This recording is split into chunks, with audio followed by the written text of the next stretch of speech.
My CNC work has always been a large part of my business.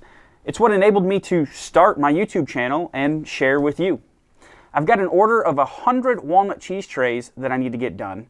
So we're going to take this rough sawn walnut and turn it into this stack of 100 trays. All right, we're starting with 1 inch thick, 8 foot long black walnut. The first step is to use the miter saw to cut them to 18-inch lengths. And then we'll take them over to the planer and get everything down to 7/8. And then we'll take them to the table saw and get them to the same width.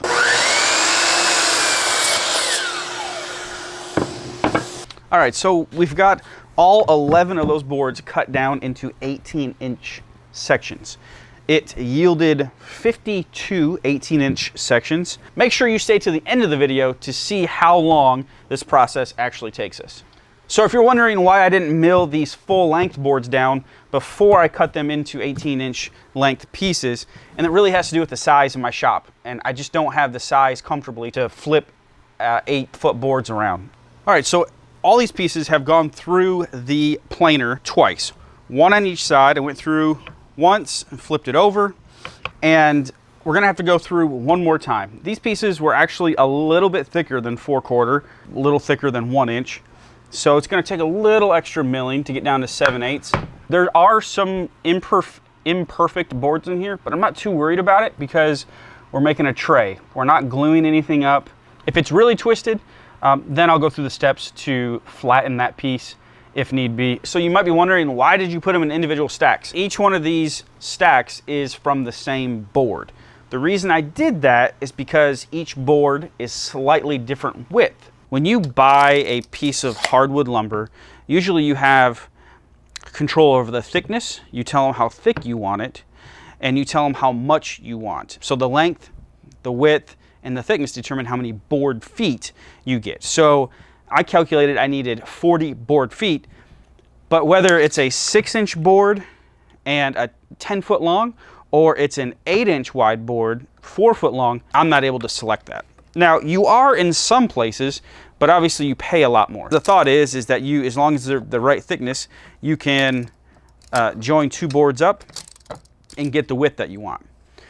Well, since these trays are meant to be made out of one solid piece of walnut, I can't glue them together. There are 22 pieces that I can get 2 trays each out of. So that gives me 44 trays. So 31 pieces under 5 3/4 of an inch. So I can get 31 trays out of that. 31 plus 44 is 75. Just because you order a certain amount of wood, it doesn't mean your exact dimensions are going to work for the products that you need. So keep that in mind. That's why I share all this. And I hope this thought process is beneficial to you. So what I'm gonna do is I'm gonna start with my big boards. In the meantime, while I'm cutting these, come up with a solution here. All right, so bear with me for a second, but this is extremely important for me to explain to you the layout, the cut file layout, and why we cut our pieces of wood to a certain size, and how that translates into efficiency at the CNC. This rectangle that's highlighted represents our piece of wood. In order to fit 2 trays out of 1 piece of wood, our minimum is 5.25. So I've got that demonstrated here. I've got our 2 trays, I've got our piece of wood, and now what happens next is the cool part. So we're gonna duplicate our piece of wood here. So all we're doing is using these rectangles to lay out our cut files.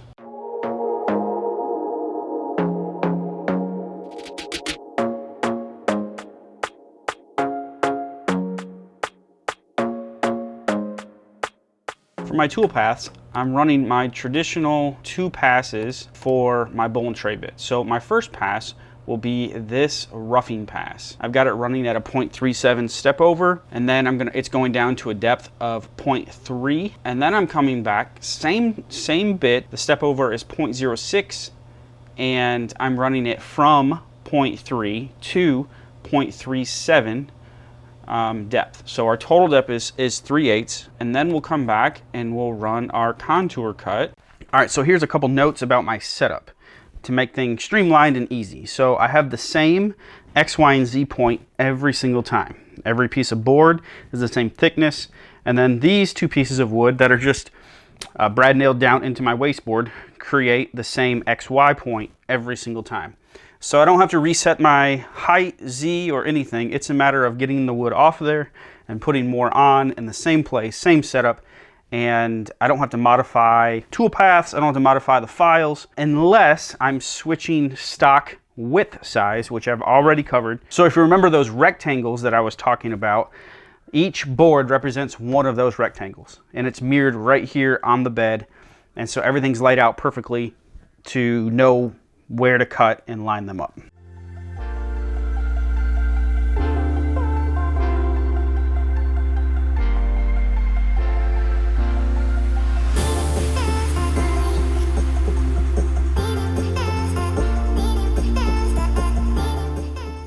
So my whole strategy is to, while the CNC is running the next batch, I have an hour to get this batch as far as I can, all the way to applying finish.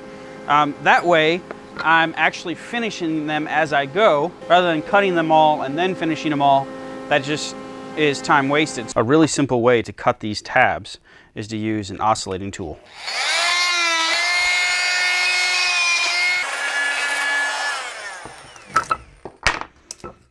So then anything that's left can be cleaned up over at the router table when I put the small round over on these edges.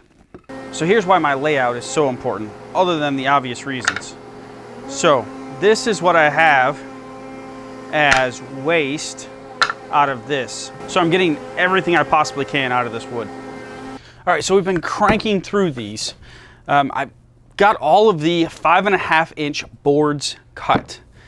It yielded 44 trays. So now it's time to switch gears and address these narrower boards. What we're gonna do is we're gonna cut these boards that are under 5.5 inches down to 3-inch widths. I've already worked on the file, and here's the file. I've just lined up, did the same exact thing, but instead of a 5.5-inch board, I put a 3-inch board, centered all the trays. I'm gonna get one tray out of that 3-inch board. I can fit 10 of them on the CNC bed at once. So the next step after adding the roundover, the simple roundover to all the edges, is to come over here to the drill press. Now I know that doesn't really make a whole lot of sense. Why would you come over to the drill press, right? But in my drill press, I have a sanding star that is basically just a sanding flat disc. What I use this for is to sand all the concave areas. Anything that is rounded that would be hard to sand otherwise, I sand with this. So one step in the process that every tray doesn't require, but some do, these little tiny pinholes, I need to seal those. What I use to fill those holes is Starbond's black, medium thick CA glue with accelerator. This is a really quick process. The other thing I use that's kind of important to get into these small holes is these micro tips. It comes with Starbond, every bottle of Starbond. So I'm able to get really, really detailed. If you're interested in using this technique yourself, be sure to check out the link in the description below. Use code ANDYBIRDbuilds at checkout for 10% off your entire Starbond order. Thanks, Starbond. All right, for all the flat areas of the tray, I'll use my random orbital sander. 120 grit is what I sand to. I'll sand all these edges. Back to our CNC layout, this is why I do that really tight step over at 0.06. You basically see there's really no sanding needed on the inside here. For the finish, I'm just using a food safe wax mineral oil. It's a popular finish, but it doesn't take a lot. So what I found that works really well, a foam brush. Just do the end of it like this and use this to kind of smear it on. Sometimes I'll use a napkin, but with a napkin you end up wasting, or even a rag, you ended up wasting it because it soaks into the napkin. So just a nice, this is a really super easy finish. Wipe on, wipe off, food safe, but does a good job. So take a napkin and just buff it off, or buff it in, I guess that's the correct way to say it. That's all there is to it. You just have to repeat that 99 times. It's been madness up to this point. I've been trying to crank these things out, have had the CNC running, I've been finishing them in the process, going through every step. It's like I got stations set up all over the place. I went through all the walnut that we started with, those 11 boards. the 5 stacks of the doubles and then the 6 stacks of the singles yielded me 70 trays. 5 of them got lost to just some CNC errors or some knots or some cracks in the wood that I can't use, and that's typical. So you got to plan for a little bit of loss. So I need 30 more trays. So I expected this 100 tray order to take 40 board feet of walnut. I bought 50 board feet because I always know I'm going to be short. So this is the rest of that. This amount should get me there, barring any catastrophes.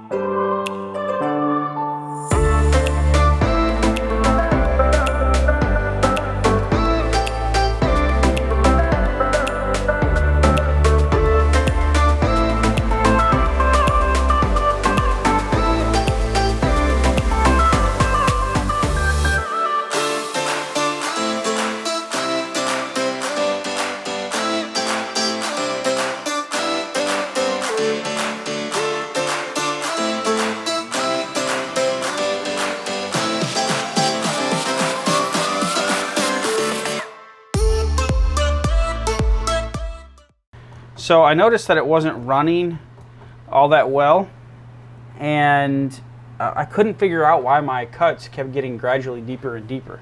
So what can be the problem? So the collet is probably the issue. So I just pulled the collet out, and that's exactly what it was. So you see those cracks right there.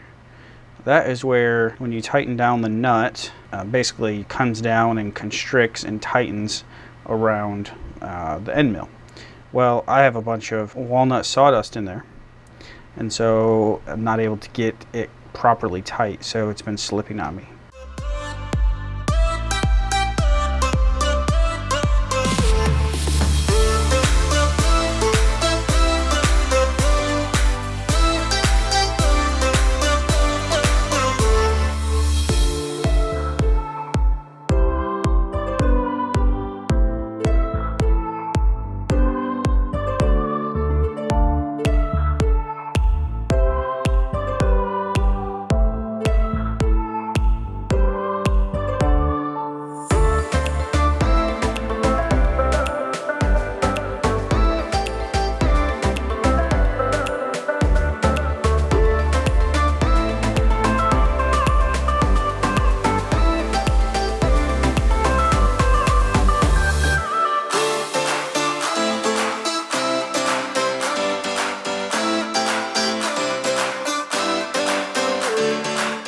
All right, here they are, all 100 walnut cheese trays. Let's check out a few stats from this entire process.